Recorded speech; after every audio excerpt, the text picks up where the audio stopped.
Front Row MMA here with Michael Bisping at the UFC from Wembley. Mike, this is the question everyone's asked. Sure. It's a question you're sick and tired of, so I'll try and phrase it differently. Yep. Are you just surprised it took people so long to realize that that's what this guy was doing? I take it we're talking about Vitor and testosterone replacement therapy. Yeah, listen, it was blatantly obvious, you know. He talks about not eating carbohydrates and all the rest of it. I don't eat carbohydrate when I'm training for a fight, you know. I don't look like that. I've made my thoughts on it very clear. Yes, I'm sick of talking about it. I've got to be careful what I say because otherwise I look like a sore loser, you know. Fair play, he kicked me in the head, I went down. I feel like it was an early stoppage anyway, but I was on the floor. This is a guy that's failed his drug test in the past, you know, and he's allowed to manipulate the system and take testosterone. I disagree with it, but those are the rules, and that's the world we're living in. With hindsight, you know, if that fight had been offered to you and you knew that he was on, would it have changed how you trained? I'll be honest, because I said this to my manager recently. I said, right, okay, from now on, I want to request every fight, I want to know if they're on testosterone replacement therapy. And he said, yeah, great, good point. But what would it change? What are you going to do? Are you going to say that you're not going to take the fight? Because I would have still taken the fight, of course. So really, you know, it doesn't change anything. If they're doing that, that's their decisions, you know. Listen, I've had people offer me, you know, doctors come to me and offer me things and this and that over the years, and I've made the decision and the choice not to do that, not to take steroids, not to cheat. You know, I am who I am. That's down to other people. That's their choices to make. And we're going to talk about something a little more pleasant for a second. Then you've got a movie coming up, Plastic. Yes. You know, Rampage did a film and he cursed the whole process. How have you found the process in terms of, you know, the commitments and the things you need to do? Has it been worth it? Oh, absolutely, yeah. I've done a few acting projects now, and you know, they've all gone well, and the directors always seem very, very happy with the job that I did. So, and I've got to be honest, I really enjoy it. You know, it's something that I do tend to have a natural flair for. I'm not getting carried away with myself. You know, I'm going to explore this avenue and see where it takes me. I can't fight forever, but that's what I do right now. I'm a fighter. You don't see on my Twitter or whatever, when you describe yourself, you don't see actor. It doesn't come on there. I'm a fighter. That's what I do. But yeah, last movie, Plastic, that gets released later this year. And it's going to be awesome. It really is. The script is fantastic. It's got an amazing cast. You're playing a bit of a tough, aren't you? I play a Polish thug. So I have to do Polish accent like this. I don't know if this sounds good, but it's okay, right? So yes, Kasper is my character, and I shoot people.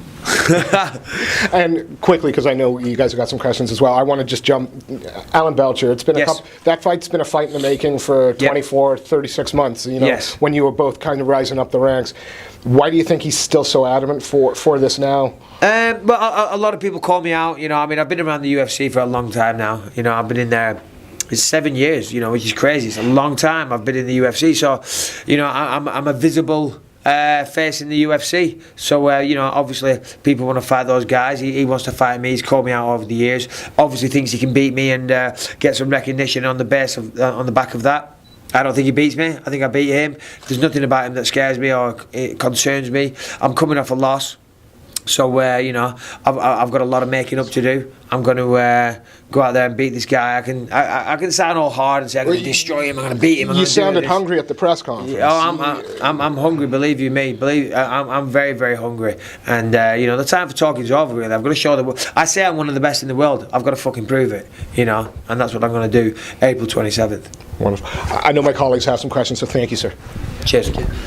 Mike, you've been in the #1 contender spot 3 times now, and you've fallen short at the last hurdle. Yep. Can you just talk about the psychological aspects of that, having to pick yourself up after a fight, and sort of the process that you have to go through to rebuild? You know what? For me, I think one of my best strengths is that I'm very mentally tough, you know, and it's all part of the journey, you know.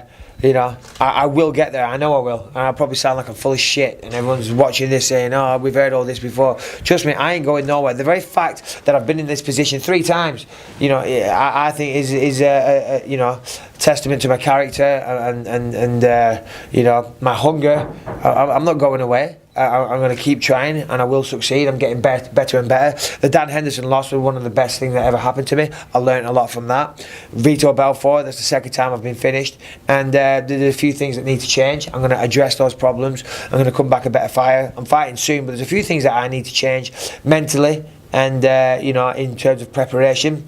When things are going well, you know, you don't make changes because things are going well. You know, well, the last one didn't go very well, did it? So some things need to fucking change. So I'm going to make those changes. Okay.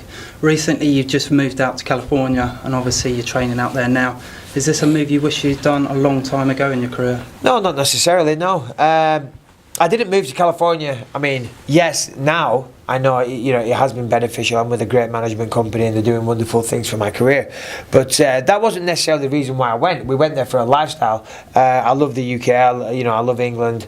You know, I'll be an Englishman to the day I die, and proud to be. But my girlfriend's Australian. You know, all her family moved to Malaysia. She was down on her own. She hates the country. She hates the rain, hates the weather, all the rest of it. So we were going to move to Australia. Training wise, that wouldn't have worked out. So we settled on California.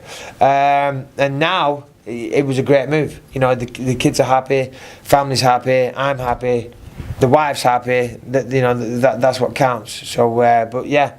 From a professional standpoint, yeah, it's a very, very good thing. But I had a very successful career in England. You know, you don't have to leave England to be a successful mixed martial artist. You know, I went 15-0, and I won the Ultimate Fighter, and I had main event in the UFC. I only moved to California 2 years ago. I've been in the UFC for 7. Okay. One last question. Today we see you at the Q&A session afterwards. You spent a lot of time with your fans, taking pictures, autographs, and whatever. Yeah, on the forums, for some reason, there's a lot of keyboard warriors. They like to oh no, yeah. No, I'm universally hated. Yeah, why is this? Do you think people just don't get? Yeah, listen. Over the years, yeah, I'll be the first to admit it. I've done things that, you know, I haven't been, you know, I haven't carried myself the best in some ways. You know, I've said things I regret. You know, I'm hot-headed. Sometimes I think I'm being funny, and it's not. You know, I make mistakes. You know, I'm a human being. You know, and I put my foot in it quite a lot. You know, and fair enough. You know, I recognise that. I can be a bit of a jackass at times. I'm getting a little bit older now, though. You know, I've mellowed a little bit. But yeah, you're right. I get a lot of criticism on the internet. But you know, as long as my family's happy, as long as you know, I treat the people close to me with... Listen, everyone that meets me, most people think I'm alright. So I'm happy with that. Do you know what I mean? Yep. Cool. That's it. Thank you so much for your time. No, my pleasure. No, not at all. It's one I'm here for.